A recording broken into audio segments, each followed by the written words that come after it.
রাত্রি তখন 8:30, 9টায় ছেলেকে ডিনার করাবো। তো ছেলের হঠাৎ বায়না 8:30টার সময়, মা পিৎজা খাবো, রুটি তরকারি খাবো না। তো অনেক করে বোঝানোর চেষ্টা করলাম যে না, পরীক্ষা চলছে, পরের দিন তো স্কুল যেতেই হবে, এত রাত্রে পিৎজা খেলে যদি পেটের গন্ডগোল হয় সে তো শুনবে না। তো আমাকে অগত্যা বাড়িতেই বানাতে হলো।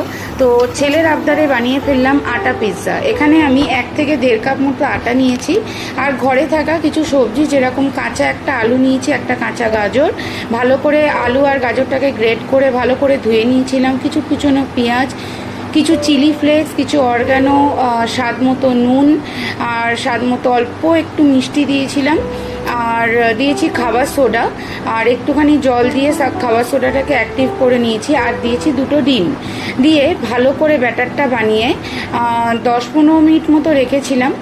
রেখে তারপরে বানিয়ে ফেললাম আটা পিৎজা। এখানে আমি আর দিয়েছি ওই ব্যাটারের মধ্যে কিছুটা চিজ গ্রেট করে দিয়েছি, আবার পিৎজাটার ওপরেও কিছুটা চিজ আমি গ্রেট করে দিয়েছি, তোমরা এখানে সবাই দেখতে পাচ্ছ। তো 9টার জায়গায় ডিনারটা কমপ্লিট করতে করতে ওর 9:15, 9:20 হয়ে গেছিলো ওকে ডিনারে বসাতে, কেননা একটু তো সময় লাগবে।